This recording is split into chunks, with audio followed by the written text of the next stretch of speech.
Hi, this is Jennifer Cabestani with Prairie Hawk Botanica, and I'm out here in my backyard to very quickly share with you a wild, edible, and medicinal plant that I found growing for the first time this year on my property.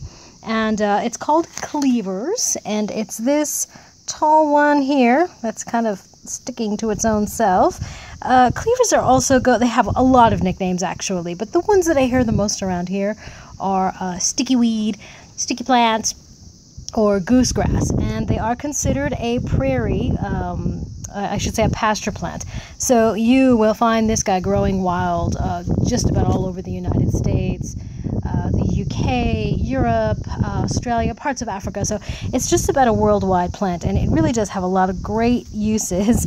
You can see already why they call it sticky weed, because it's sticking to myself, and it feels a little bit like Velcro.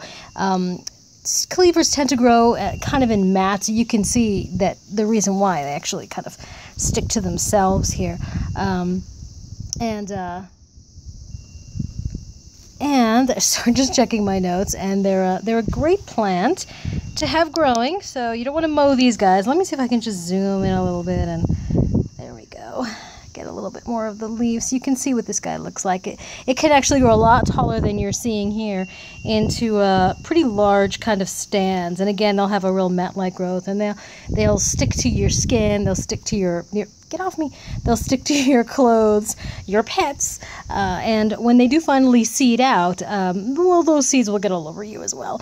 But again, still not a great plant to mow. Keep these around because Cleavers, probably their biggest claim to fame is how very high in vitamin C they are. Really, really rich. And for this reason, they often find themselves in smoothies and fresh squeezed juices. That's one way that you can actually get Cleavers into you raw.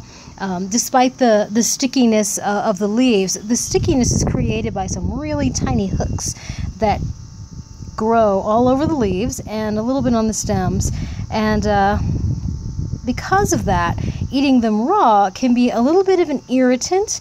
The way to get around that is, again, by either juicing it or adding it to smoothies where you're really zhuzhing it up. Or if you can find Cleavers when they're really, really young. The young leaves of Cleaver don't seem to quite have the hooks yet, so you can safely eat those raw. Beyond that, it can be a little bit of an irritant, and certainly the texture inside of your mouth can be an issue. The other way to eat Cleavers, to get them into you, is to cook them. You can boil them, or just add them into soups and stews. Just drop them right in there. Or you can try sauteing them as well. The other thing that you can do is to dry them for use later in teas, full-strength herbal infusions, or you can powder them for one of the medicinal uses that they're very good for, and I'll talk about that in just a minute. In terms of a tea, you might take, say, 1 to 2 tablespoons of the fresh herb and put it in about 12 ounces of hot water. Let that steep for a good 10 minutes. There you have it. There's Cleavers right there. They'll stick to me again. And then you'll have a nice green tea. It might be a little too green for you. If you find that that's true, then you can combine Cleavers with a few other herbs that you find more flavorful and see if you like that any better. And in terms of full-strength infusions, is a really, really great way to pull out as much of the water-soluble constituents of the plant as you can. And what I mean by infusions, if you're a client of mine, you know, it's when you're taking a quantity of herbs and sticking it in a jar and covering it over with hot water and letting it sit for at least 4 hours before you drink that down. Cleavers are a great addition to infusions. And as far as medicinal uses go, the Cleavers plant is known primarily, again, looking at my notes, pardon me, as an astringent and a lymphatic kind of a stimulant, and is also known as a vulnerary plant, and that's to say wound care. So Cleavers are commonly used in wound washes or poultices. And that's where you're taking the herb matter, soaking it in some hot water, kind of chopping it up, and you are either plunking the affected area. You're talking minor cuts, minor burns, rashes, including some of the rashes that you get from other plants, right, like nettles. or poison ivy, and just soaking it down in there. And it has also been used to soothe and treat some skin conditions that cause skin outbreaks, like psoriasis or eczema.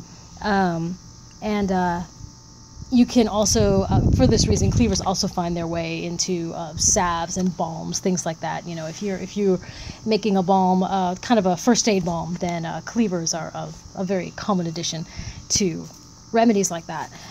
As a lymphatic mover, you're going to be taking it internally, usually via a pill or a tea or infusion. Again, I've also seen it in tincture form.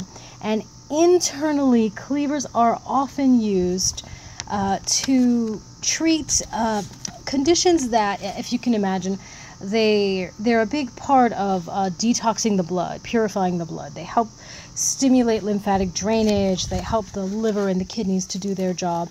And so any condition that benefits itself from purifying the blood would benefit from having cleavers. And that would be, let me see, conditions like rheumatoid arthritis come to mind, gout, and of course the skin conditions that I just mentioned before, psoriasis and eczema. These all benefit from blood purification, and so cleavers are really great to take internally. So it's a good plant to use outside and a good plant to use inside. It's windy today. Let me see, let me just check my notes one more time to make sure that I covered it all. Wound wash, eating raw, eating cooked, high in vitamin C, great plant to have around, grows easily, doesn't need any help from you at all. So if you see this cleavers, sticky weed, growing in your garden, don't mow it over, make use of it.